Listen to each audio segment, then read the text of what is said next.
Land bank बनाएंगे, पूंजी लाएंगे। बड़े बड़े पूंजीपतियों के वहां से नहीं आते। बड़े बड़े महलों के लिए, ठाकुरों के लिए तो बहुत कुछ है। सभापति महोदय, इस देश में, इस प्रदेश में और इस बजट के अंदर हमारा दलितों का, पिछड़ों का, आदिवासियों की क्या स्थिति है, ये हम लोग ही महसूस कर सकते हैं। ये बड़े लोग महसूस नहीं कर सकते। तो हमारे में से ही किसी भी क्षेत्र में होगा तो वही महसूस कर सकते हैं। ओम प्रकाश वाल्मीकि जी ने ये दर्द, जो बहुत क्रांतिकारी कवि थे, उन्होंने ये दर्द अपनी कविता के अंदर बयां किया और वही पूरा का पूरा इस बजट के अंदर जब पढ़ने के लिए, एक दफे नहीं कई दफे पढ़ा। मैं कम पढ़ता जरूर, सिर्फ मैं पोस्ट ग्रेजुएट हूं, क्योंकि इससे आगे भी पढ़ाई होती है, डॉक्टरेट होती है, इससे आगे भी पढ़ाई होती है। उन्होंने अपनी ये बात रखी, वो इस बजट के अंदर, जो भी इस बजट को पढ़ेगा वो महसूस करेगा। चूल्हा मिट्टी का, मिट्टी तालाब की, तालाब ठाकुर की। भूख रोटी की, रोटी बाजरे की, बाजरा खेत का, खेत ठाकुर का। बैल ठाकुर का, हल ठाकुर का, हल की मूठ पर हथेली अपनी। फसल ठाकुर की, कुआं ठाकुर का, पानी ठाकुर का, खेत खलियान ठाकुर के, गली मोहल्ले ठाकुर के। फिर अपने क्या, गांव, शहर, देश, क्या है हम लोगों का?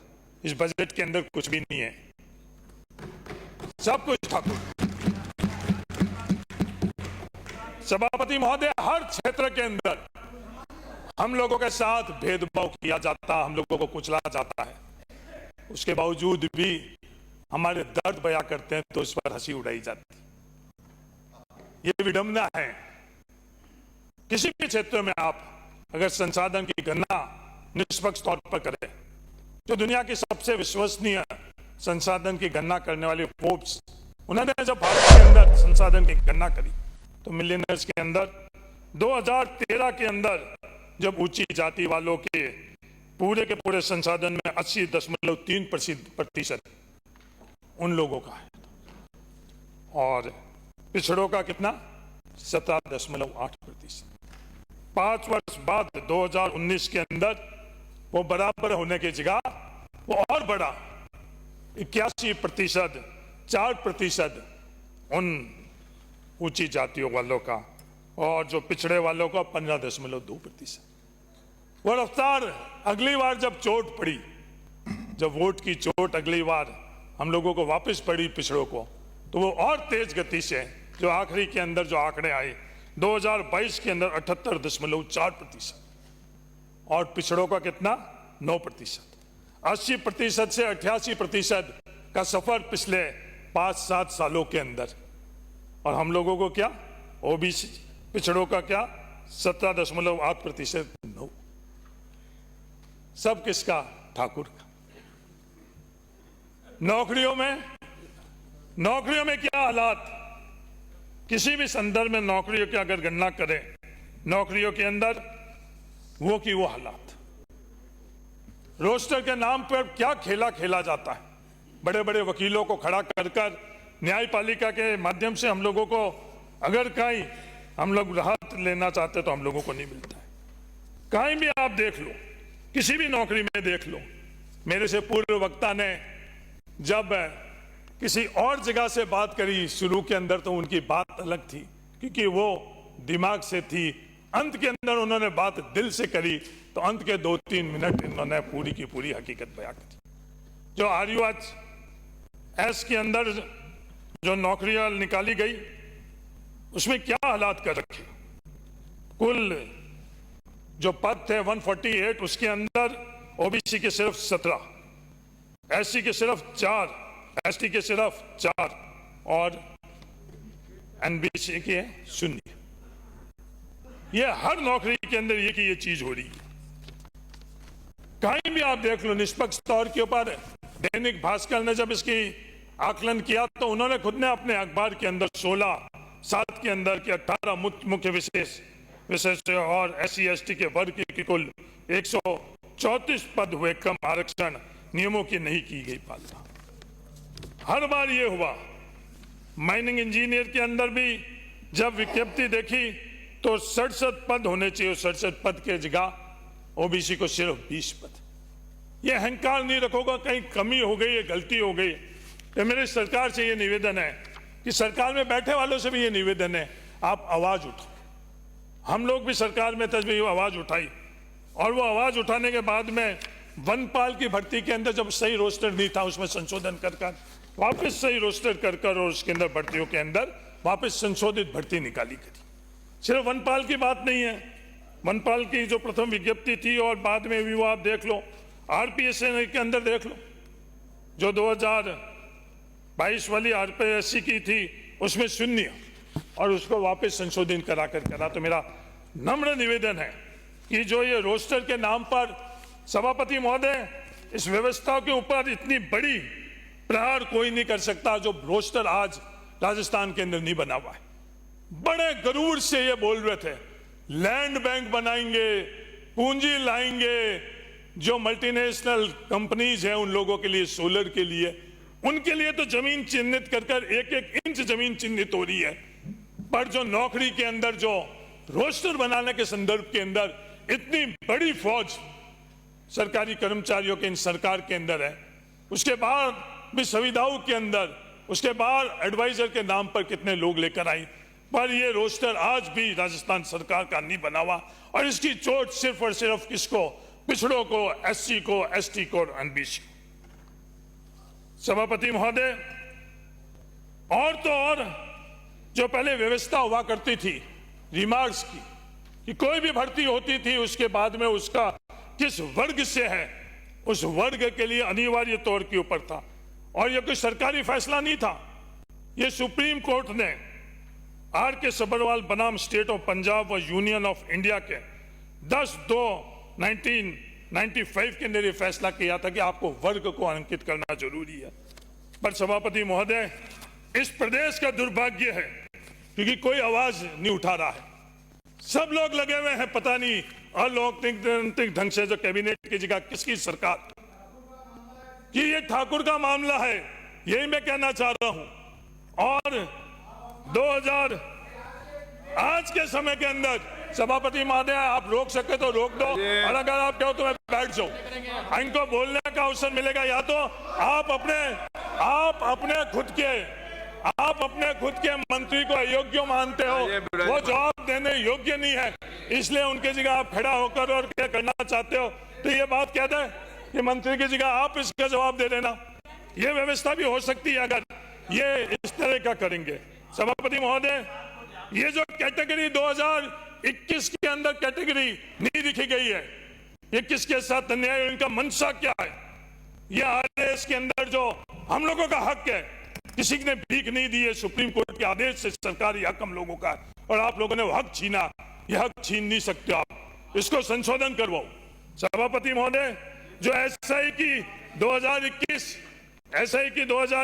के अंदर है, उसी प्रकार 2021 के अंदर भी इन्होंने उसके आगे नहीं उल्लेखित करा। इनकी मंशा क्या है, मैं ये जानना चाहता हूं। जब जवाब दें इनकी मंशा क्या, मैं आरोप लगा रहा हूं कि इनकी मंशा सही नहीं है। अगर मेरा आरोप, मैं चाहता हूं कि आरोप गलत सिद्ध हुई, और ये इसके ऊपर जो कैटेगरी लिखे उसकी तरह से करें। सभापति महोदय, कॉलेज शिक्षा के अंदर सरकार तो कैबिनेट की होती है, तो कैबिनेट की जगह इन्होंने सरकार किसी एक व्यक्ति की बना दी।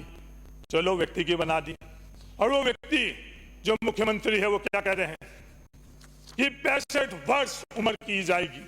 वो 65 वर्ष कॉलेज लेक्चर की उम्र करने से किसको नुकसान? वो अच्छी तरह से ये जानते हैं वो नुकसान किसी को है, वो आरक्षित वर्ग को है, वो नुकसान OBC को है, वो नुकसान SC को, वो नुकसान ST को, वो नुकसान युवाओं को है, हर तरह का नुकसान है। उसके बावजूद भी उनकी मंशा क्या है वो प्रदेश आज जान चुका 6 महीनों के अंदर। इस सोच के कारण आज ये 65 वर्ष की बात कर रहे हैं। सभापति महोदय, सिर्फ नौकरियों के संदर्भ में नहीं, कहीं भी किसी भी क्षेत्र के अंदर आप जाओ यह अन्याय उसी प्रकार का रहेगा।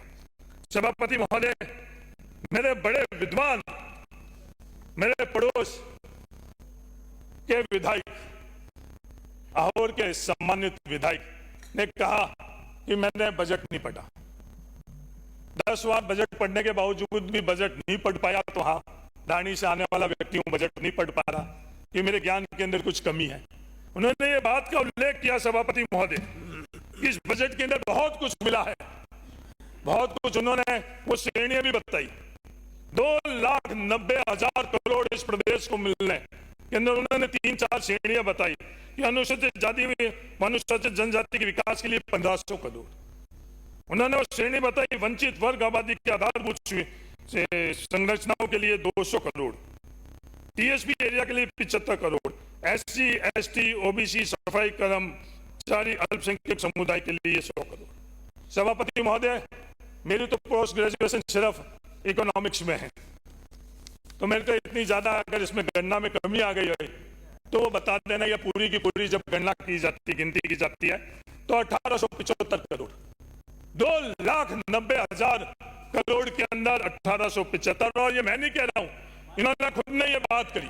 और ये पूरी की पूरी कितने प्रतिशत हुई? 0.64%। पूरी की पूरी इन्होंने 0.64% करी। सभापति महोदय, ये हर क्षेत्र के अंदर ये अन्याय कर रहे हैं। सभापति महोदय, इन्होंने क्या क्या किया? इन्होंने जो स्कूटी के लिए योजनाओं की घोषणा इस बजट के अंदर करी, सबके लिए करी, पर पता नहीं, वोट लेते वक्त तो आपको ओबीसी नजर आते हैं। इन स्कूटी के अंदर एक वर्ग जिसको वंचित रखा है, इस स्कूटी योजना के अंदर वो ओबीसी वर्ग के लिए रखा है। मेरा नम्र निवेदन है, जब जवाब दे मंत्री महोदय, आपके अधिकार क्षेत्र के अंदर है, इस जवाब के अंदर आप इस ओबीसी को भी जोड़ो। मेरा आपसे नम्र निवेदन है, क्योंकि ये लोग तो, इनकी बात, इनकी भाषा, इनके अहंकार, ये सब तो अलग ही है। मैं इनके लिए क्या कहूं? बेशक नफरतों के बीज बोते हैं वो हर बार, हम मोहब्बत के फूल खिलाकर देंगे उन्हें करार। उनकी चालों से रुकती नहीं हमारी राहें, हम तो सच की रोशनी में जलने वाले, अपनी जुबान से जहर उगलते हैं वो, हम अपने लफ्बाजों से उन्हें देंगे सुकून और सौगात। वो उनके पीछे कई तालियां बजाने वाले टेबले भी बजा देते, उनको ये पता नहीं है। उन लोगों को सिर्फ वोटों के वक्त ओबीसी के अंदर कैसे दूरियां पैदा हुई, मूल ओबीसी और ओबीसी के अंदर, उस वक्त तो मूल ओबीसी याद आ रहे हैं। उन ओबीसी पूरे वर्ग को, उन एससी वर्ग को, एसटी वर्ग के लिए साथ अन्याय हो रहा है, उस वक्त उनको उनके विरोध के अंदर तालियां बजाने के अलावा कुछ महसूस नहीं हो रहा है। ये इस तरह की लोगों की सोच है। सभापति महोदय, हम लोगों के यहाँ एक जब औद्योगिक क्रांति आई, औद्योगिक क्रांति के वक्त के अंदर मजदूर एक वर्ग और श्रेणी हुआ है, दुनिया के अंदर आई, और मैनचेस्टर के अंदर उनके साथ जो अन्याय हो रहा था उसके खिलाफ बड़े आंदोलन हुए और कानून बने। इस नया दौर के अंदर एक नया वर्ग आया है, जिस नए वर्ग को गिग वर्कर कहते हैं, और उनकी संख्या कम नहीं है, 77 लाख के करीब अंदाजन इस सर्वे हुए जब इस देश के अंदर है। ये गिग वर्कर है कौन? जो हम लोगों के परिवार के लोग इन गिग वर्कर के माध्यम से जो डिलीवरी देते हैं, दुनिया की बड़ी से बड़ी ब्रांड अमेजन जैसे के लिए भी अगर कोई रीढ़ की हड्डी है तो ये गिग वर्कर है। ये गिग वर्कर हम लोगों को सामान पहुंचाते हैं। गिग वर्कर, उनके अलावा जो उबर, ओला जैसे दुनिया की बहुत बड़ी एमएनसीज है, उनके अंदर जो ड्राइवर लोग हैं वो भी इन गिग वर्कर के अंदर शामिल होते हैं। इस देश के अंदर सबसे पहले उन लोगों के लिए चर्चा करी, चिंता जाहिर करी, उन लोगों की आवाज बनकर कोई उभरे, उनका नाम राहुल गांधी। भारत जोड़ो यात्रा के दरमियान जब यहाँ राजस्थान के अंदर राहुल गांधी जी आई तो उनसे संवाद किया राजस्थान सरकार, हम लोगों को कहा कि इस गिग वर्कर के संबंध के अंदर कुछ कार्य करो, और राजस्थान सरकार ने Rajasthan platform based gig workers registration and welfare कानून बनाया, और जिस गिग वर्कर्स के साथ आज अन्याय हो रहा है, सभापति महोदय, ये खेल अलग ही है। मजदूर को हक नहीं मिले उसके लिए सब लोग, पूरा तंत्र एकजुट हो जाता है। उस मजदूर को मजदूर नहीं, उस मजदूर को ये बड़े एमएनसी, बड़े पूंजीपति क्या कहते हैं, ये हमारे पार्टनर है, और उनको पार्टनर बनाने की मंशा से नहीं, वो पार्टनर उनके हक और अधिकार दबाने के लिए उनको पार्टनर बनाकर, और मजदूर को जो अधिकार, वो मजदूर को अधिकार नहीं मिल रहा है। जो न्यूनतम वेतन उन लोगों को मिलनी चाहिए वो न्यूनतम वेतन नहीं मिल रहा है। जो न्यूनतम सामाजिक सुरक्षा उनको मिलना है वो न्यूनतम सामाजिक सुरक्षा उनको नहीं मिल रही। ये तमाम हक और अधिकार छीनने के लिए इस तरह के नियम और कानून बने हुए हैं। मेरा निवेदन है सरकार के अंदर, मंत्री महोदय आप जवाब दो।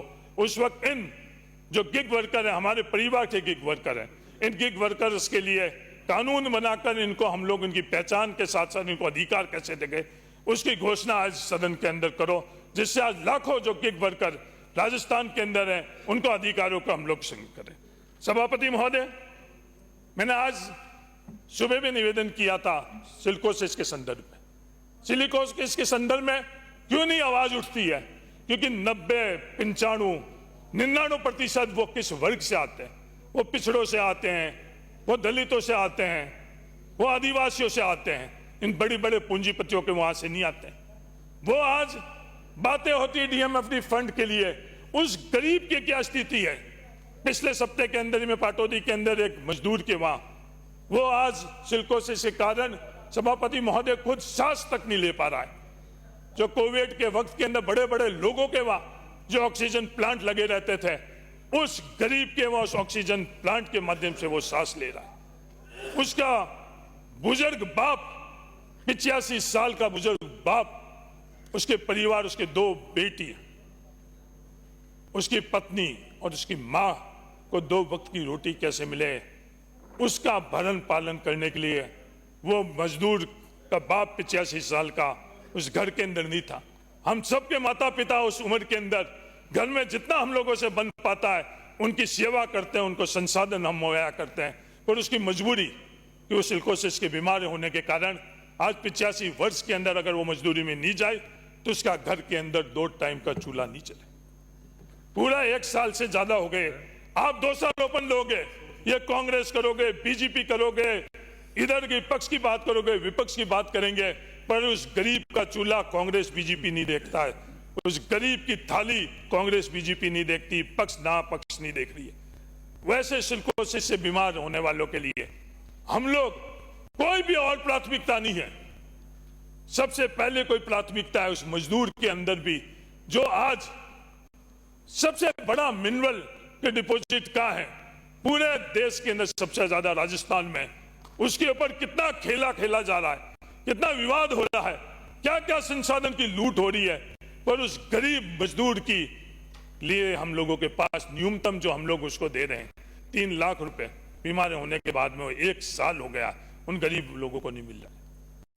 सभापति महोदय, मेरा आपसे यही निवेदन है, ये तमाम जो इस बजट के अंदर ये सब हालात बने हुए हैं, बड़े बड़े महलों के लिए, ठाकुरों के लिए तो बहुत कुछ है। आज अरे साहब, ये रिफाइनरी कौन खा गया? ये रिफाइनरी कौन खा गया है वो भी पता है। चिल्लाना हिम्मत हो तो वहां जाकर ये बात कर लो, ये करना जो कर ले, हिम्मत है वो कर लो, सब अच्छी तरह से कर लो। ये आवाज मजदूर की, ये आवाज पिछड़ों की, ये तमाम लोग इकट्ठे हो जाए, ये आवाज दबा नहीं सकते हैं। सभापति महोदय, ये हरीश चौधरी एमएलए और वोट के लिए डर कर इन लोगों के आगे नहीं झुकेगा। हम लोग राजनीतिक ताकत के लिए इन लोगों से आगे नहीं घिसेंगे। ये अपने आप क्यों खड़े हो रहे हैं? कितना भी खड़े हो जाए, ये आवाज ये दबा नहीं सकते हैं। मजदूर की आवाज नहीं दबा सकते हैं, पिछड़ों की आवाज नहीं दबा सकते हैं। धन्यवाद। जय हिंद। कामराज